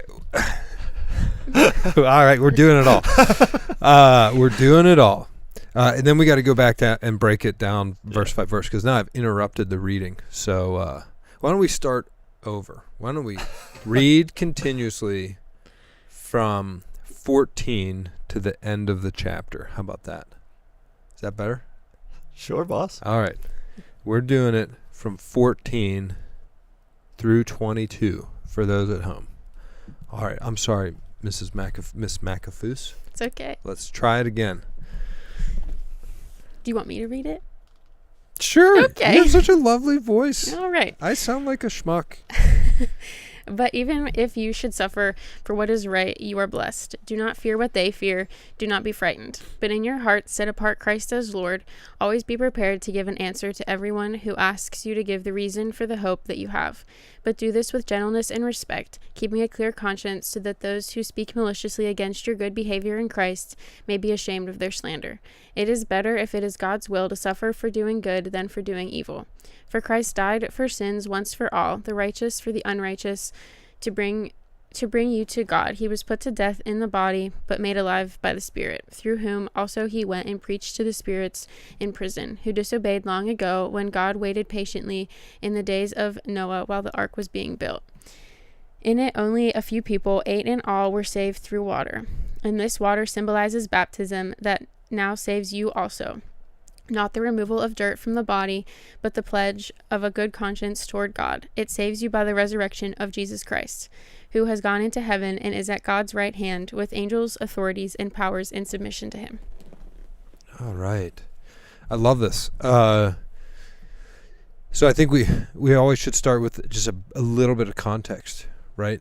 This is kind of the culmination from memory of Peter's big exhortation as to how to behave as a Christian. Matches some of Paul's letters, but in 1 Peter 1 into 2 and then into 3, he talks about slaves obeying their masters, right? And then I think husbands and wives, wives being subject to their husbands. And he's using like extreme examples of submission in most cases, and a very high standard for, I don't know, Christian love played out in how you behave with others, I guess is how I would categorize it, right? It's specific examples of like a bar set very high as to like, this is what being Christ-like in different relationships in the real world looks like, as relationships are often very stressful and trying and aggravating and cause you to suffer. As you said, sometimes you have a sour apple amongst the batch that you have to then live alongside all summer. And so like this is the culmination of that whole thing. But even if you should suffer for what is right, you are blessed. Let's stop right there. What does that remind you of? That Sermon on the Mount, the Beatitudes. Dude, that's right where my mind went. Like, I don't know if that's the right answer or not, but it certainly took me to, was that Matthew 5 beginning of Sermon on the Mount? Even if you should suffer for what is right, so you didn't do anything wrong, but you're going to suffer because you did the right thing, you are blessed. Do not fear what they fear. Do not be shaken. I have quotes around that in my Bible. Do you? I do not. Do you have the NAS? That's an Isaiah 8 quote, according to the Bible I'm looking at. ESV missed that. Yeah, so Isaiah 8 verse 12 is apparently that quote. If I am to trust. See, I have my fancy software up. Do not call conspiracy all that this people calls conspiracy, and do not fear what they fear, nor be in dread. There you go. But in your hearts, sanctify Christ as Lord. Were you reading from 1 Peter or continuing Isaiah? It was just a 'Cause it's very sidebar similar in commentary. Isaiah. I'm staying in 1 Peter 3. All right, then let me follow up with the next verse in Isaiah. But the Lord of hosts, him you shall honor as holy. Let him be your fear, and let him be your dread. That's a very famous verse, right? Yeah, Let so him be your fear. he does seem to be quoting that. So let's let's think about that, right? So you're getting persecuted or you're suffering unjustly. You did what is right, but you're suffering anyway. Jesus says you're blessed. Do not fear what they fear. What do most people fear? Death. Pain, discomfort. I don't know. I'm asking the question earnestly, not I think rhetorically. what I keep thinking of is maybe less about suffering and more about his comment, like in verse 13, that the goal is to accomplish good. So you just gave the summary of 1 Peter of like, this is how you should behave as a Christian. And he's saying, behave in a manner that's good. And he says that a couple times, including verse 17, suffer for doing good rather than for doing evil. So his point is, I hate to say it like this because it's so used, but be a good person. And then his example is, even in the worst case scenario, in the greatest pain that you can think of or the greatest challenges that you have to face, you're actually blessed in them. You don't have to worry about fearing those worst case scenarios because you who do good through the grace of Christ are covered. Like you're where you want to be. And so if someone suffers for doing evil, they have just reason to suffer and they have guilt on top of it. Yeah. But if you suffer from doing good, you're the hero, well, I don't want to say it like that, but that's what it feels like. If you ever watched a movie where a guy is imprisoned for something he didn't do, he's the good guy. He is the good guy. But in your hearts, sanctify Christ as your Lord. I read that as like you're acknowledging that Christ is still in charge, even if you're in the worst case scenario, you did nothing wrong, you only did what was right, and you're still suffering for it. Like, remember in your heart that Jesus is still on the throne. He is still sovereign over this scenario. Like, it's not at his control. I don't know if that's reading too much into it, but well, and I was gonna ask or say, I don't know, I guess I'll ask it and one of us can say it, but why does he encourage that? Like, what's his expectation that if you regard Christ as Lord in your suffering, what's it going to produce?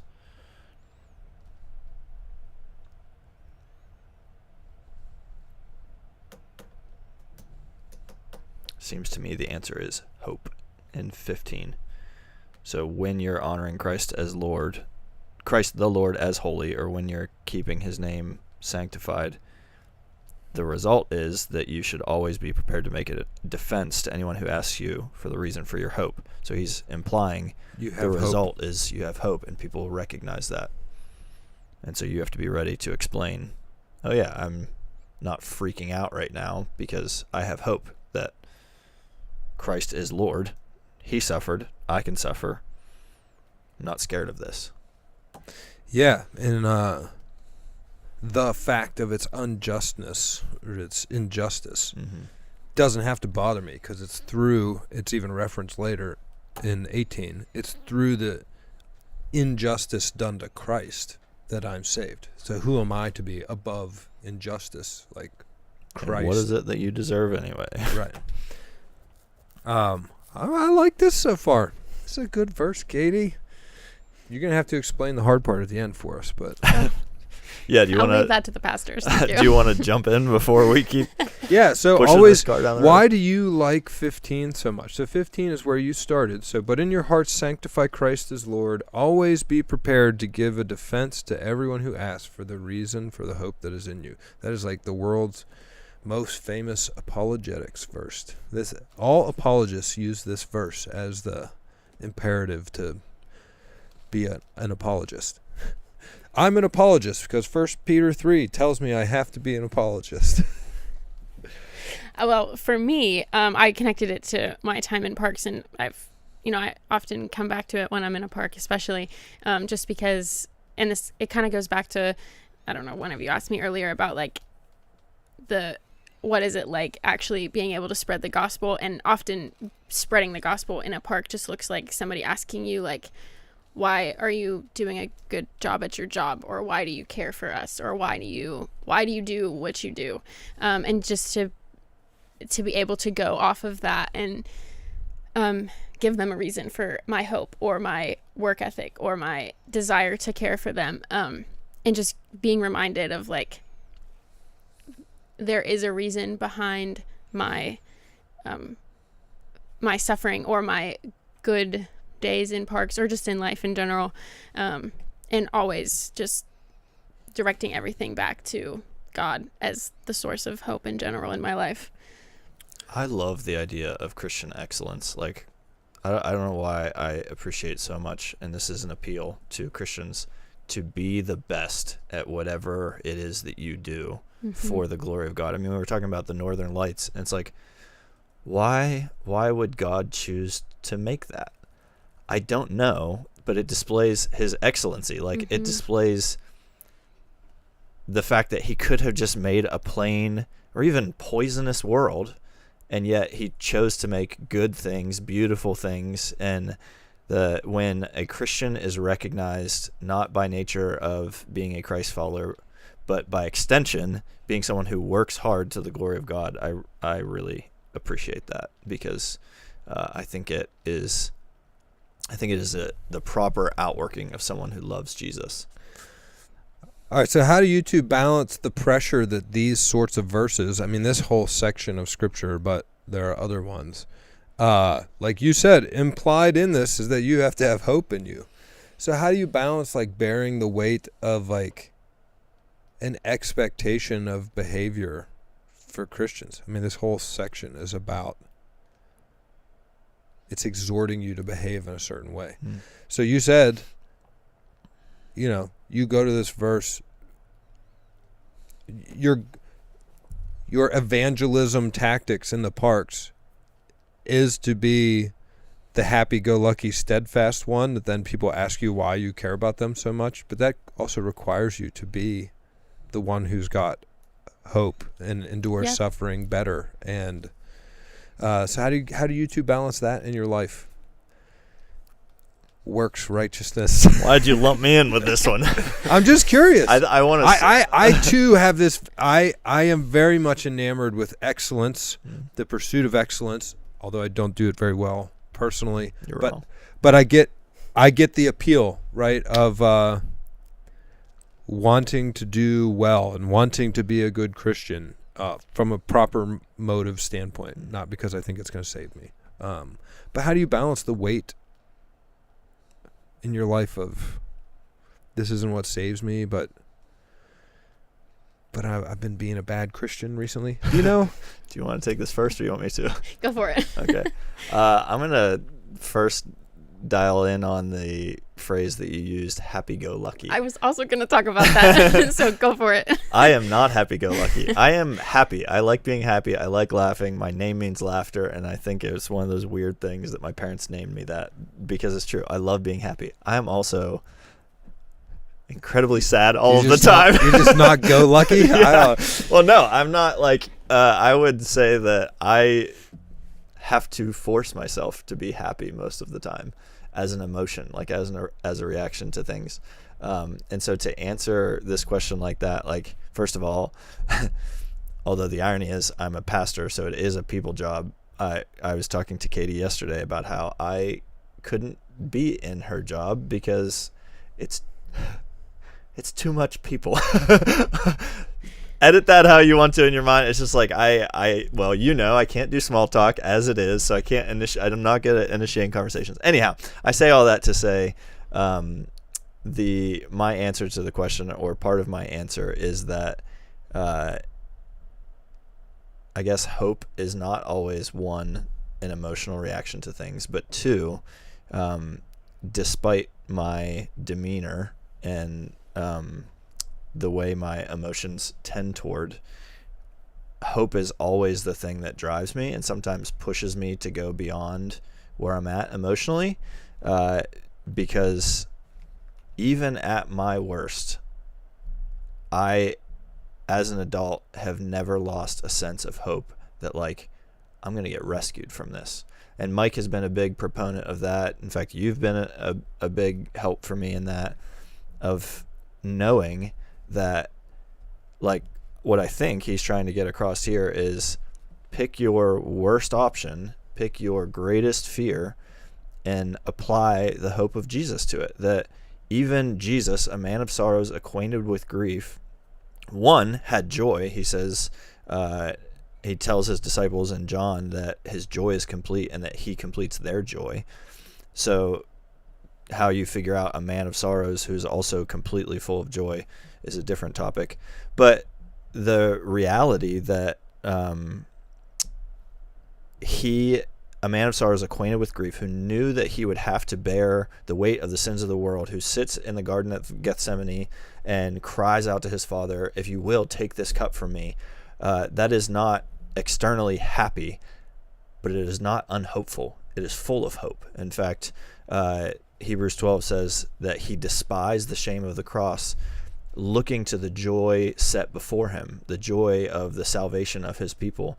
And so I think my answer to how you do this is probably the lower tier of Christian answers, which is that even at my worst as a human characteristic, I am, one, full of hope that I'm going to be rescued from all this, and two, as articulate as I can be, that I'm incredibly dependent on the grace of our Lord Jesus. I just had a conversation with someone I'm really close to, and I said to him, hey, I'm really sorry. I don't often portray to you what a Christian should look like. And he was like, I think you're wrong. Like, his point was, you, in your sorrow, in your pain, you actually portray, he's not a believer, you actually portray Christ better than many other people have tried to for me. And that was really encouraging to me, despite the fact that I still felt like he was wrong. I was just a bad Christian, you know?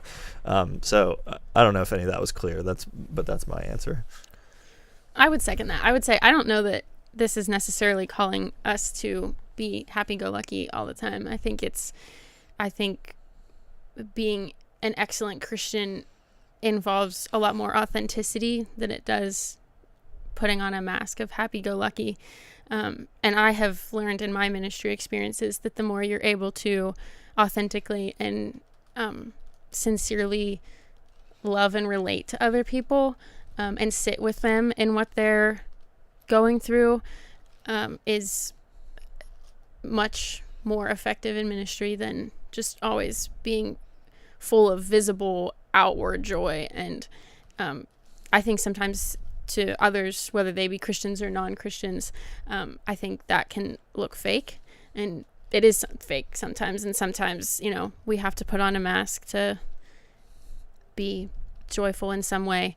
But I think rather than just surface level happiness, I think just authentically caring and sitting with people is a great way to show them the gospel and the love of Jesus. And I think in addition to that, just doing what you're doing well is a great example of excellency in faith and Christianity, because I think that when we're doing things, whether it be something we enjoy doing, a job we enjoy doing, loving our family well, or loving students well, or whatever it might be, when we're doing those things well, that is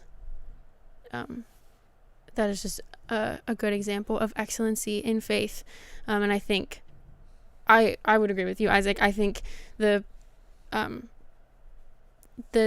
unfortunately there's a tendency in many people to think that just because, you know, we're not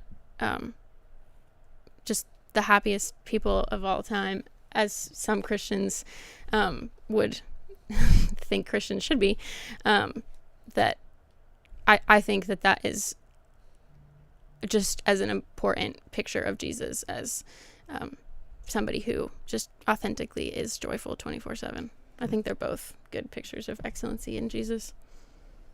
One of my favorite rebukes that I've ever received was indirect, but it was Mike preaching.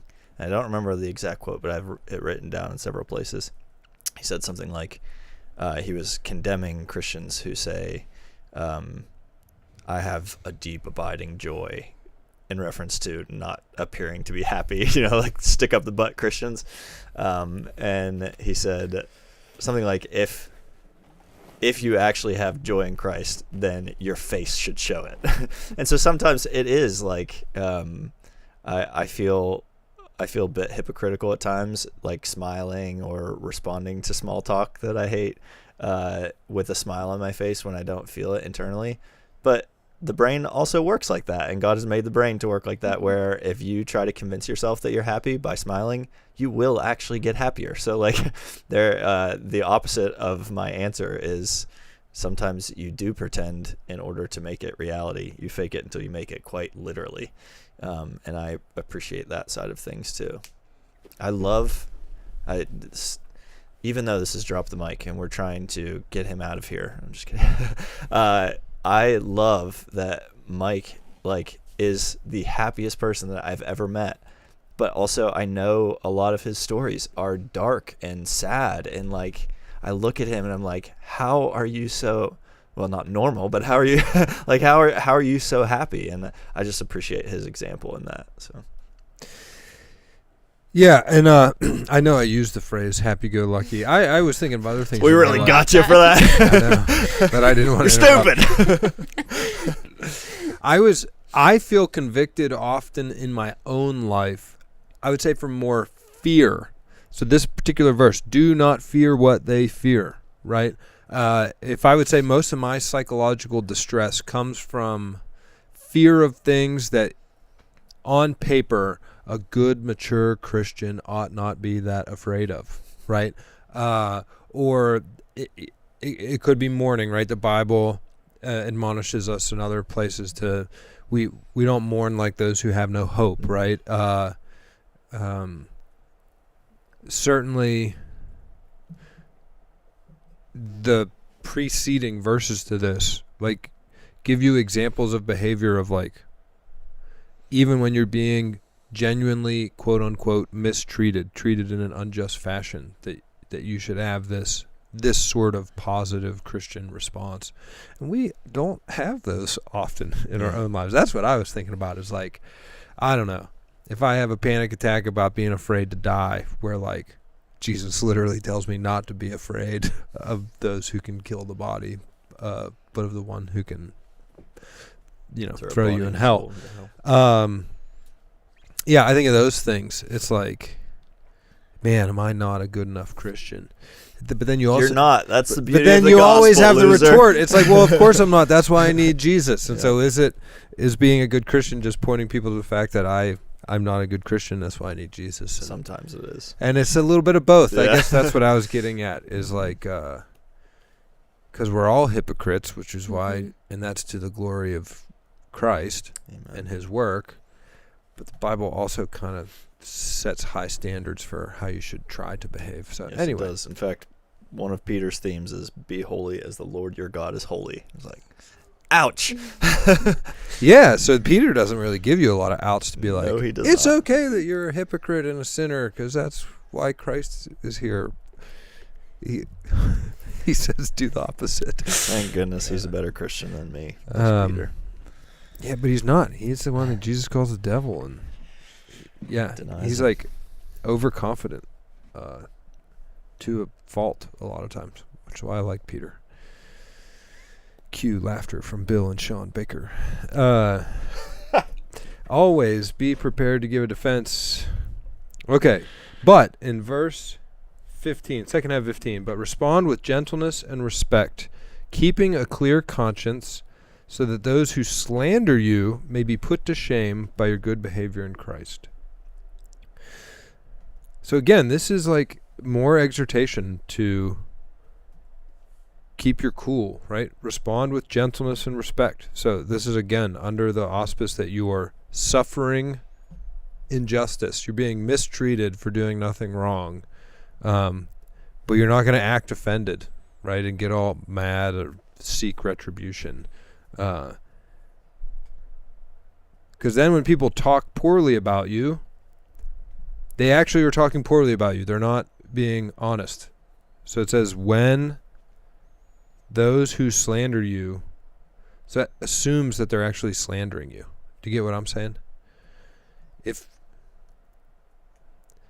you return injustice with injustice and then they say bad things about you, it's no longer slander. Yeah, it has to be wrong. The slander Yes, it has to be a lie. Their description of you has to be inaccurate for it to be slanderous, right? And so it's basically saying, like, hey, if people are going to say bad things about you, let it be slander, because that's then to their shame, not yours. Because everyone can see by your good behavior that you're not actually like that.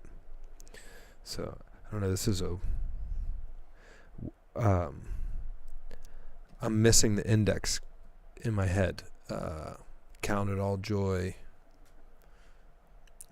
That's James 1. Yeah. Sunshine knows it. Come on, Sunshine. James You don't have a 1, mic. What is 2, it? 3. The whole thing? Count it all joy When you face trials of various kinds, for you know that the suffering of your faith produces endurance, and endurance, it's James 1:2. I was thinking of a different verse, I thought. Romans 5 also has something very similar. Which one are you going to? I'll go to the other one. No, I was going to Jesus. Matthew 5. That's what I was thinking of. Blessed are you when people insult you and persecute you. When For righteousness' sake. it's part of the Beatitudes. Yeah. Blessed are you when people insult you and persecute you and falsely say all kinds of evil things against you because of me. Rejoice and be glad, for your reward in heaven is good. So that's Jesus. Matthew 5:11 and 12. It sounds very similar to this. 1 Peter 3, verse 17. For it is better, if it is God's will, to suffer for doing good than for doing evil. So again, it's going back to, it just reminds me of the Beatitudes. You're blessed. You're blessed if you suffer for Christ's name's sake, particularly if it's not just. So I guess that's the whole goal of that whole paragraph is whatever you do, make it slanderous if people say bad things about you, or make any suffering that you undergo. Make slander real again. Yeah, or make any suffering that you undergo unjust. Yeah. Don't do bad things. Yeah. And then his grounding, if we want to move on, in verse 18 starts with for Christ also suffered. So he's connecting our suffering in verse 17, our theoretical suffering, with Christ's actual suffering, which takes him into a wild tangent. Like, I don't know how I haven't looked at this long enough to figure out why he went where he went with Noah and all of that, other than he's definitely making the argument at the beginning of 18 that your suffering for doing good has its perfect example in Christ, who truly there's no room for accusation. And you and I, there's always room for accusation that the quote-unquote slander has some truth to it. For Christ, there is none. Like, he was perfectly innocent. It is the best story of the innocent switched for the guilty, the one who didn't do the crime going to prison, Andy Dufresne, if you know. So this, before we get into the weird part of this verse, because I guess I do want to get there. I don't, but we have to. Let's get weird. In the clear part, so verse 18 is clear. I just had this conversation with my wife. Christians have almost no grounds in the Bible to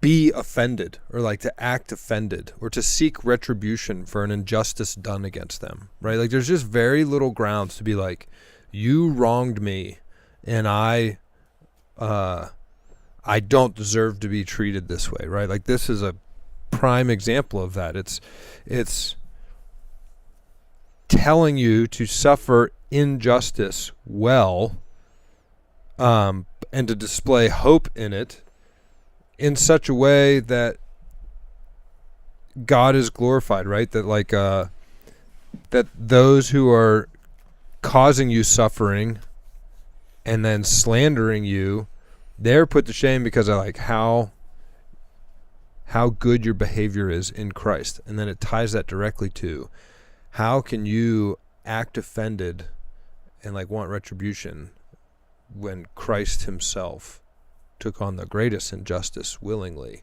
to save you in the first place. So you're just like, you're the, what did Mike call it the other week? Sunshine? I don't even remember. The little example. Analogy. You're the analogy. Analogical, right? Christ took the biggest injustice in the universe. The holiest being, the only necessary self-existent being that created all things, came down and let beings that he created that are wicked and gross kill him to save them. And he didn't make any quibs about it. Yeah. So your little thing isn't. So who are you? Yeah. Who are you, oh little being that deserves eternal damnation, that, yeah, maybe you had some injustice suffered to you, but use it for the glory of God. Yeah. You know. I'm in the midst of Job in my daily reading right now, and that's kind of the point. Well, not the point, but that's a big lesson for Job. God's like, yeah, you suffer a lot, but you don't understand half of it. You don't see the big picture. If we could throw Christ in there, recognizing that God himself suffered. Yeah. All right. So we're long in the tooth. Isaac, you want to tackle these couple verses? I mean, or are we just going to throw them quiet. No, that's okay. I'll leave these to you guys. Okay. I've never actually had to defend a position on these verses. So there's two major challenges here. One, that Christ in spirit is made alive at the end of verse 18. So he's made alive in the spirit. Now it's in the spirit, according to the beginning of 19, that he goes and proclaims or preaches to spirits in prison. And he describes those spirits in prison as those who formerly did not obey. So people who didn't obey God, specifically in the days of Noah, are in prison. Their spirits are in prison, and Jesus apparently goes and preaches to them. What is happening there? Some people will say that when Jesus died on the cross, he went to hell to rescue people from hell. I don't think that's in view here. I think there's lots of problems with that, especially and including context. I think maybe the simplest way to look at this would be to say that somehow the Holy Spirit was proclaiming the gospel of Jesus in and through Noah. That has its challenges too, because why are the spirits in prison? I don't know, but that's where I'm going to stick. So then he goes to the next controversy when he says about people being saved through water at the end of verse 20 into baptism, which corresponds to apparently Noah's story, because it's people coming out on the other side of water alive and theoretically righteous.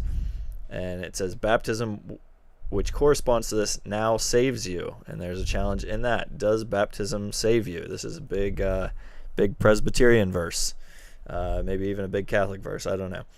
But it doesn't save you because it removes dirt from the body, but it's an appeal to God for a good conscience. We have to think that a good conscience is related to what we've already been talking about, doing good. But especially it's tied to through the resurrection of Jesus Christ. It is an appeal to God through the resurrection of Jesus Christ. That is what the most important part about baptism here in verse 21, that we're appealing to God in baptism for life through Christ. We go down into baptism, mimicking Christ's death, participating in his death, and up to life. Feel free to jump in at any point here, everybody. And then Jesus Christ, who has gone into heaven, there's his life, and is at the right hand of God with angels, authorities, and powers having been subjected to him. Again, I don't know why he throws that last part in, other than to see the magnificence of Jesus when we started in verse 18 mentioning the suffering of Jesus. So you, Christian, who suffer hopefully from injustice, not from doing evil things, when you suffer, look at the example of Christ, who is ultimately glorified in light of, as a result of his sacrifice, as a result of his suffering. How'd I do? I don't know. You rambled a lot. I kind of had a hard time. I was trying to following go it. through in order of the verses, but I know Look, it's nice because I'm going to speak plainly. Mike can correct me later since he's not here. In another place, we see Jesus going into Hades. This is the land of the dead. Mm-hmm. When he dies bodily. Because he dies. Yeah. I would say, he's truly human, and to be human is to have a body and a spirit. So some aspect of our being that is still human is spiritual. And so I'm going to say here that the Holy Spirit, it's hard to know the interplay between the persons of the Trinity, right?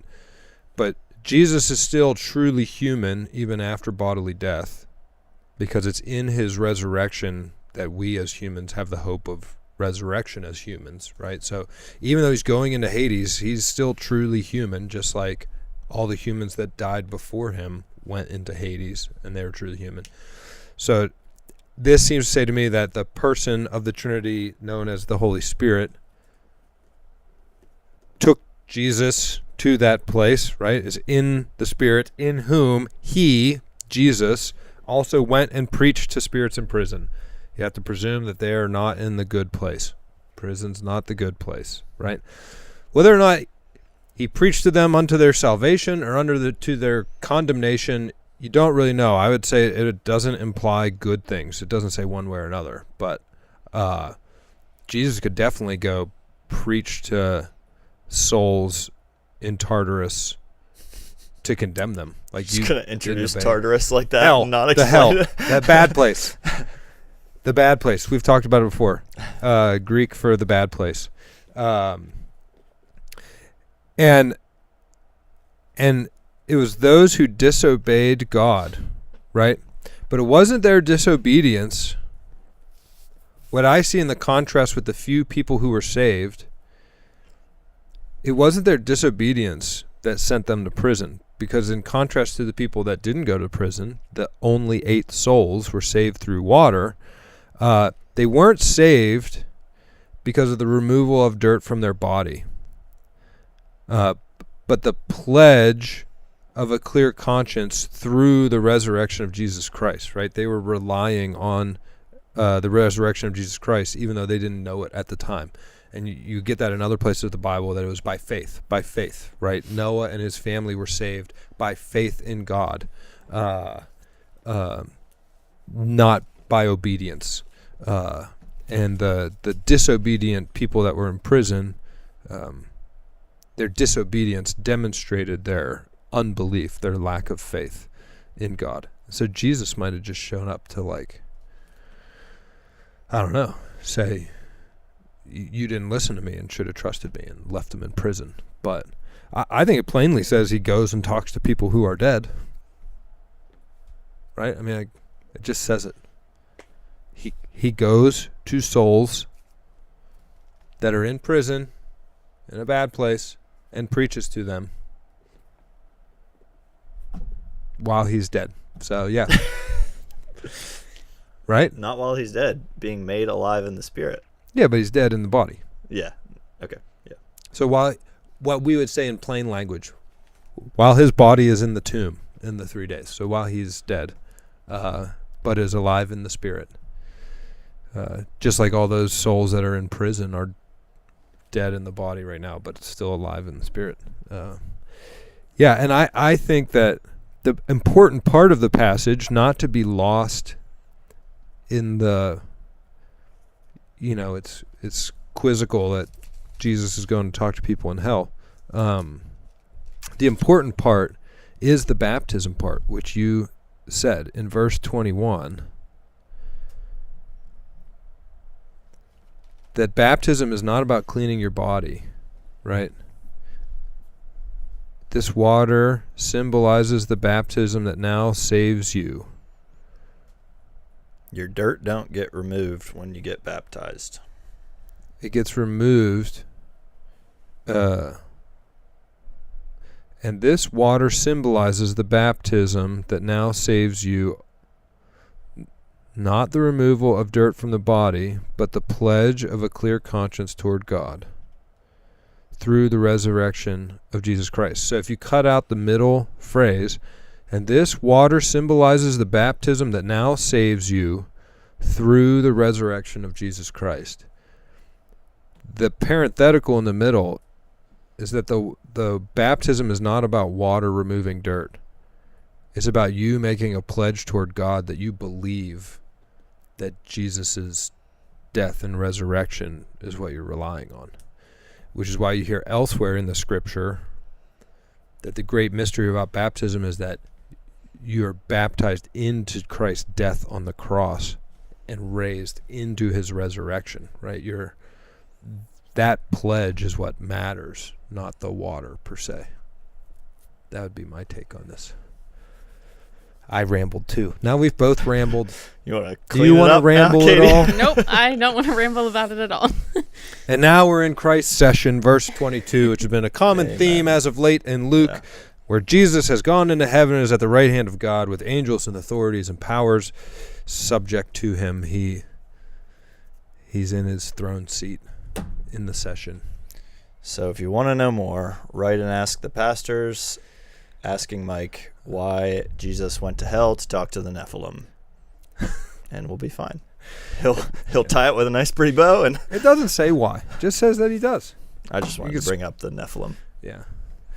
All right. Well, this is a long, rambling end. Like and subscribe if you survived any of that. Yeah. Follow on Spotify, I think it's called. Give us a review. And send in your questions. We're going to do Q&A episode number 2 coming up. We already have a bunch of questions coming in, so get yours in. And ask about the Nephilim. We'll have Isaac on. He'll answer it. Oh, yeah. All right. See you, everybody.